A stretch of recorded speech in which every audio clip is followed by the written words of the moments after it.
What's up? Welcome into your Daily Buckeye Blitz for a Monday. Let's kick the week off right. Get it going here. We're coming off a high of a weekend. Big Buckeye win, as expected.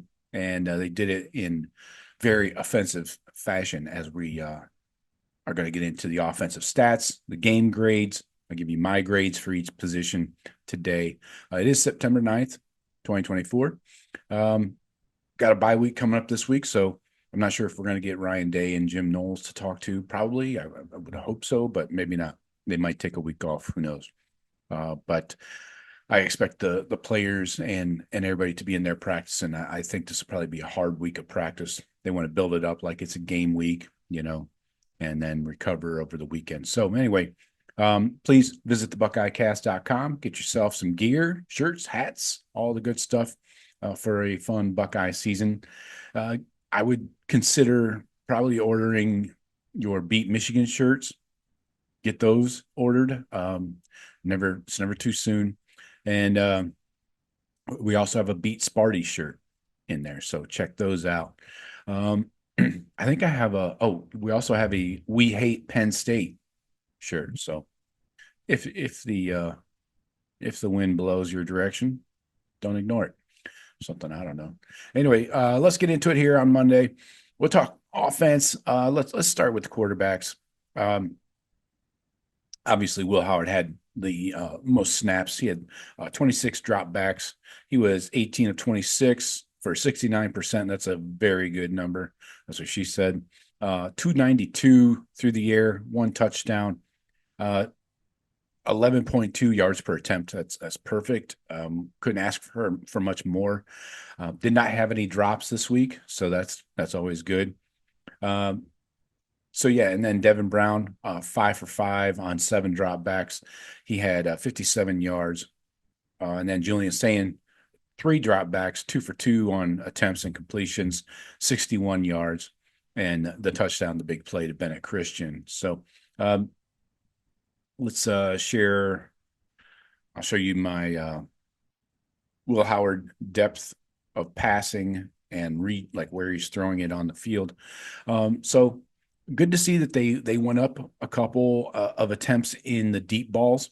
They were 2 for 2 overall, 2 of 4 over 20 yards. So that's double last week.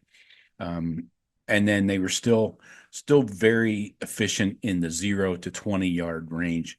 You can see, what were they? 9 of 11. Or wait, sorry. 13 of 17. That's still really good. Looks like that was for over 220, over 220 yards, and that included a touchdown. So, yeah, just the passing depth was stretched a little bit. The deep balls need to be better on the completions. 50% is not that great, and the 71 yards. But again, they're working the middle of the field for the most part, from the line of scrimmage down to the 20. And they're spraying it around. I mean, 1 for 1 to the left, 10 to 20 yards, 2 for 4 down the middle, 1 for 1 to the right, 10 to 20 yards, and then 0 to 10, 3 for 3 to the left, 5 of 6 right down the middle, and 1 of 2 to the right. And you had they were 3 for 3 behind the line of scrimmage. Didn't rack up a ton of yards or anything, but just a little dump off, passes and stuff. So good to see moving things around, in my opinion. Play action, they only used play action on 13 dropbacks of the 26. That's half to you and me. But they did put up some yards, 180 yards on play action and a touchdown. So that tells you something to keep in mind going forward, that they're going to try and suck teams in with the play action and then pop it over their heads. But and then the other plays with no play action, the completion percentage goes down like 54%. It's 84.6 with play action, 54 without. So that's interesting to note. And the yard per attempt goes down by 5 yards per attempt with and without play actions. So Will Howard was kept pretty clean, honestly. 22 dropbacks, he was kept clean. He was only under pressure 4. They did blitz him 10 times, but he still completed the ball six of the 10. So for 100 yards and a touchdown. So go ahead, blitz. I don't think it's going to matter. Will Howard's going to stand in there, stand tall in the pocket, and get rid of it, or make something happen and slide away from the blitz, right? So uh, all in all, excellent performance, almost 300 yards. I don't know what more you could ask for. He even ran for a touchdown. So excellent performance by Will Howard. And we'll get into the rushing grades here, which include Will Howard. He had the 1 carry on for 6 yards and the touchdown on the little option play to Trey. PFF has their numbers wrong on Quinshawn. They got him for 175. It's actually 108. I think they tried to include the penalty that got called back. Anyways, so Quinshawn 9 carries, 108, 2 touchdowns. Excellent day. They made it an obvious effort to get that running game going and Quinshawn going. Trey kind of had the better game last week. This week, it was definitely Quinshawn's day. And Trey still had 10 carries for 66 and 2 touchdowns. So not bad if Trey is your punch it in guy. James Peoples, 10 for 51, a 5-yard average with a touchdown. And Sam Williams-Dixon, 3 carries, 40 yards. So the thing I like to look at is forced missed tackles. So when you're one-on-one with a guy, can you shake the defender? And Quinshawn is killing it again this week. Even though he had a mediocre week in week 1, he had 7 forced missed tackles this week. I think he had 5 or 6 last week. So that's what he does. He makes people miss, gives them that little juke move, stutter step, or he just sheds them entirely, and they just slide down the stripper pole. James Peoples had 3 forced missed tackles. Respect that from the young man. And Trey Henderson had 1. Now, we talked about carries over 15 yards last week. Trey just had the lone carry for 15 yards on the team last week. Quinshawn did a little better than that. He had 4 carries of 15 yards, so we'll take that. And then Sam Williams-Dixon had 1. So good to see that out of the young guys. And then, yards after contact, of course, that's a good one. Quinshawn had 39, Peoples 36, Trey 26. So Quinshawn's getting 4.33 yards after contact. So again, a guy might hit him, but he's still going to get 4.5 yards after that. So Peoples 3.6 yards per carry after contact. Trey 2.6. Trey's never been a big yards after contact kind of guy, but so good to see. Let's look at receiving now. Emeka led the way with 7 targets, 5 receptions, 98 yards, almost 100 there. Did not get in the end zone, though. Then Jeremiah had the big day, 6 targets, 5 catches, and 119 yards and the big touchdown. Carnell Tate, 3 targets, 3 catches. Again, they really focused on getting the running game going. So there was really only 31 targets on the day. That's for all quarterbacks. So kind of to be expected. It's kind of, you take from one basket, put it in the other basket. So Brandon Ennis, I liked him. He made a big catch on 4th down to keep the chains moving. He was 3 for 3 for 45. Tate was 3 for 3 for 45. Jelani Thurman almost got him the ball. They tried 2 targets, did not make a catch. Kojo Antwi got in the act, had a catch for 8. And then the tight ends, Kazmarek, 2 for 2 for 7 yards. Patrick Gerd, 1 for 1 for 6. G. Scott Jr., 1 for 1 for 5. And Bryson Rogers got in there. Bennett Christian had the big 55-yarder. Can't forget about that from Sayin for the touchdown. So good day for the tight ends.